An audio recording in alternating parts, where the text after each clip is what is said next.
to my channel. My name is Onyebuchi. I know, as in I've been away for a long time. I'm so sorry. I got caught up with like things I was doing. I had to take this professional exam, and that took it drained me. I had to read a lot. I just took it of my time, and then I also got a job. So again, I had to find a way to balance like work life, studying, and all of that. But now I'm back, and I promise I am not going anywhere. Okay, so today we're going to be talking about 5 things I've enjoyed while living in the UK, and 5 things I'm not so excited about. So it's kind of like a culture shock, but it's like in a broader sense. Do you get that? Okay, I've lived in the UK. I live in Birmingham precisely, and I've lived here for about 6 to 7 months. So I think I have the right to talk about this by now, because I feel like I've experienced a few things. I've gone out, I've gotten a job, so I feel like I'm seasoned for this conversation. Okay, so the top 5 things. The first thing I would say is the structure. I love the structure. Like, you can literally plan your day, and everything would follow suit. If you're going to use the bus, there's a time for the bus comes, you get into the bus, you know when you're going to come down from the bus, you know when you're going to do the next thing. Like, everything is structured, everything works. You can plan your entire day. You can run a business and know that this will happen at a set time. Delivery for something is going to come at a particular time. Everything works. The structure, really, it's amazing. Everyone does their job. You don't need a guy for anything. Even when you go to the stores, like, there are things they call contactless card, obviously. And you know the way we slot in our ATM pin in Nigeria, there are times where you don't even have to do that. You just place it and it goes. You can even do it with your phone, Google Pay. Like, it's just the structure is amazing. You will just be like, oh, so life can really be this easy. Like, I don't have to sweat it. I don't have to. The second thing I have enjoyed as well is the healthcare. Healthcare is amazing. I mean, you just have to give it to them for that one. Like, in every area that you stay, there's like a GP practice you use. So everybody in particular area would use a certain GP practice. Yeah, there are a few around. You make your pick, but they're not a lot. So your GP practice has to be around where you live anyway.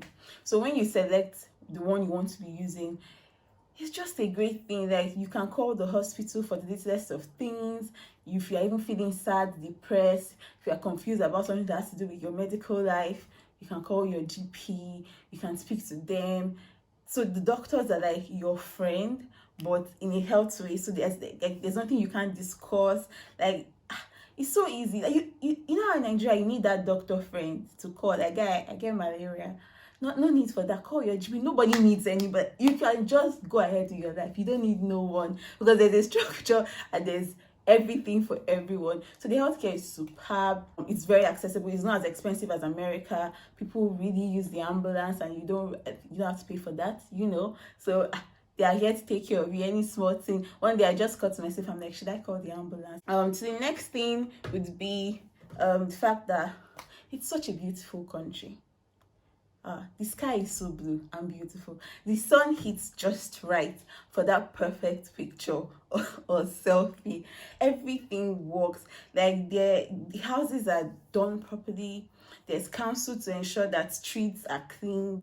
There are museums. They have a culture that has been kept from like time to time, and then you can literally go to places and see things that existed like a century ago. Like, you're living in 2020, but if you needed information on what happened in the 1800s, it's available for you to read, it's available for you to see. As you move around, you see beautiful structures. The country is so beautiful. Things are well taken care of. There's no trash lying around. Yeah, people are not behaving bad. I can really understand what they mean by a developed country, where everything works for you. Everything makes your life as a human being a lot better. It's a very, very, very beautiful country. Then again, the country is fairly safe. It's not as if there are no violence or people don't, like, people. You also hear that people are getting stabbed, blah blah blah. There's violence, but overall, on an average, it's fairly safe. Like, depending again on where you live, you can comfortably take a walk at night and come back, or go to certain places and come back. Initially, when I first came, when I started running in the morning, and my friends would tell me, oh, go to the park. The park looks like all those woods that they used to see in the film, where they will not kill somebody and drag into the woods and burn you and nobody will know. Initially, I was like, I ain't going to no park. Like, it's too bushy. If I would enter bush in my own, I would not enter bush on my. But then you realize that it wasn't that serious. Like, it's fairly safe. Yes, once in a while you get one or two things, but you feel comfortable. The police is just a call away. Or whatever service you want to call, if it's emergency, if you need to speak to the police or anything, and in no time they'll be here. Commendable, coming from a country where everybody has to hustle their own hustle, and everybody has to do their own thing, and everybody needs their own gatesman to protect them, or their own police to follow them. If you are a big boy, a big girl, or that kind of a thing, yeah, everybody's just like, the country also assists you to do better.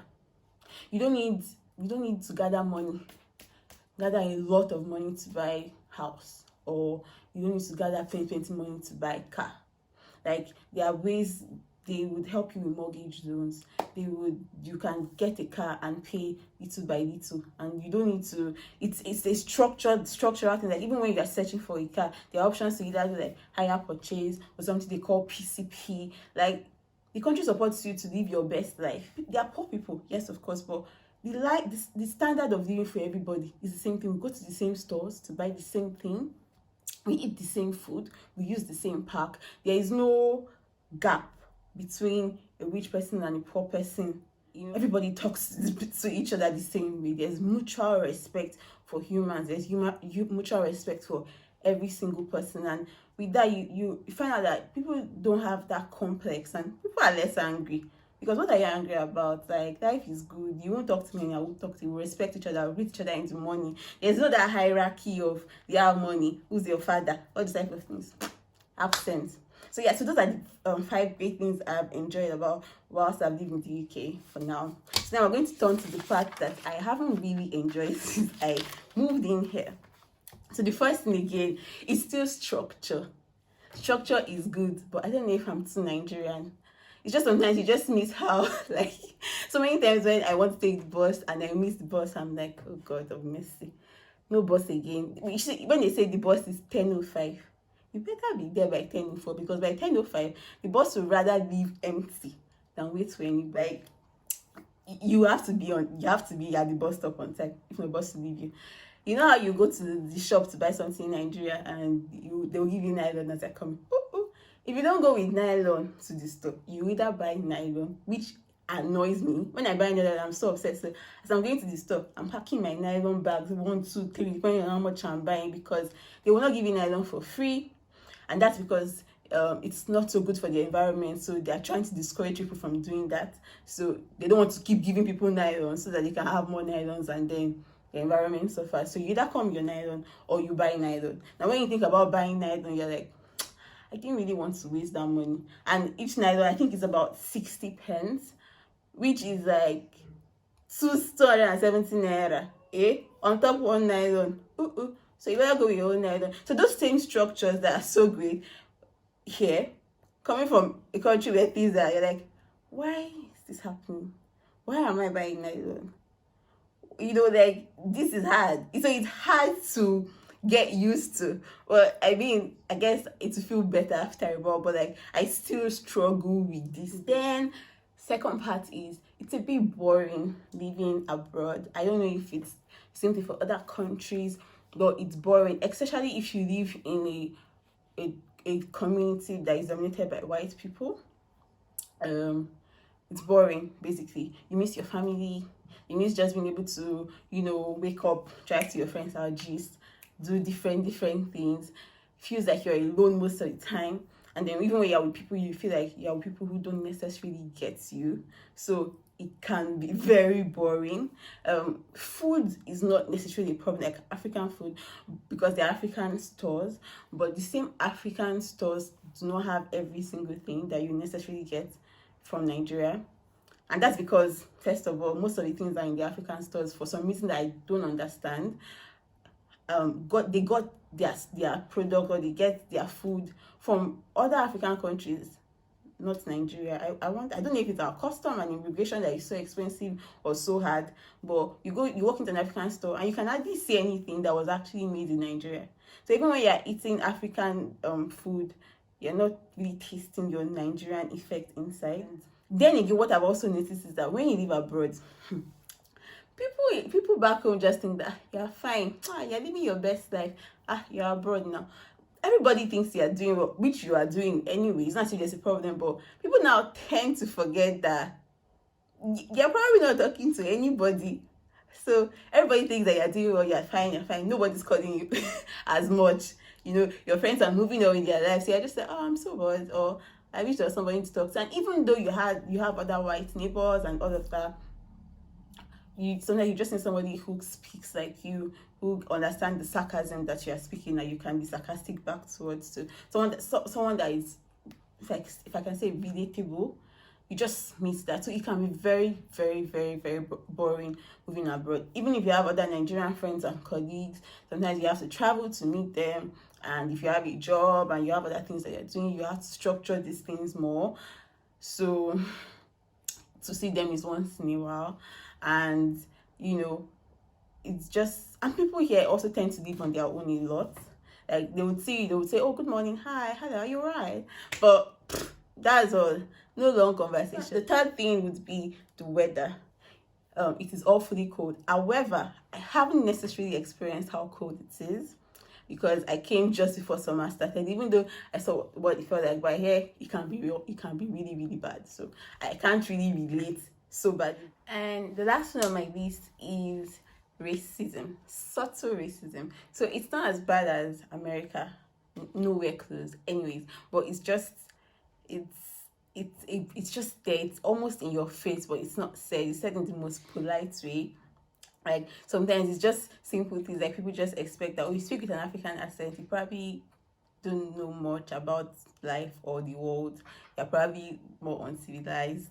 So I met somebody who was in his mind not trying to be derogatory, just having a full conversation, but because of how myopic his thinking was, he was saying things like, oh, you're an African, you're a lioness, you should roar. I'm like, I'm not a lion, I'm a human.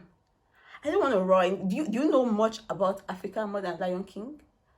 I'm just a girl, you know. Just don't ascribe me to be an animal. We don't do that. Do you read your books? Like, unless I'm wondering, I'm just like, what, do you read anything? Like, or situations where maybe like in your work environment, a bunch of people from other races, and they're giving people the same amount of work to do, and they just tend to think that, especially when your accent is different, it's African accent, they just tend to think that, oh, you probably would not do it well. So they'll be asking things like, do you know how to do it? Do you need assistance? And you're like, sir, I've worked in an organization before. I can probably do your job, but I will not say that. But that you say all those ones in your mind anyway.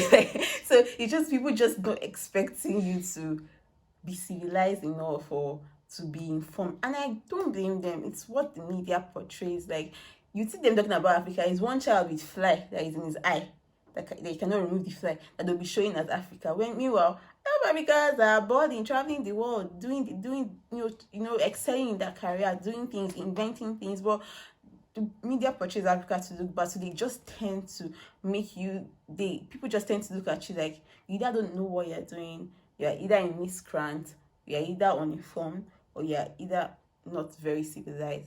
So it's a constant rat race to like prove yourself or to show that don't look at me like that, or I'm not that type of person. You get? So I guess it will evolve, after a while, but that's just what it is, and it's part of my experience. In fact, every time I feel like someone was being derogatory, or I would call them, I'll be like, oh no, this is not what it is. And to be honest, when you're done talking, they're a little bit impressed. Like, maybe I should read more then, and I try to put people in their place, like in a polite, informed manner. So yeah, that's it. So I hope you guys have enjoyed my video. If there's any other thing I missed, please just write it down in the comment section below. I'm so grateful for all of you guys that have comments and watch my videos. Thank you so much for the support. support. I miss you all so much, and I promise to do more videos. Do not forget to like and hit that subscribe button because I have a lot of content coming your way. Thank you so much, guys. Thank you for watching. Love you all. See you at my next video. Bye bye.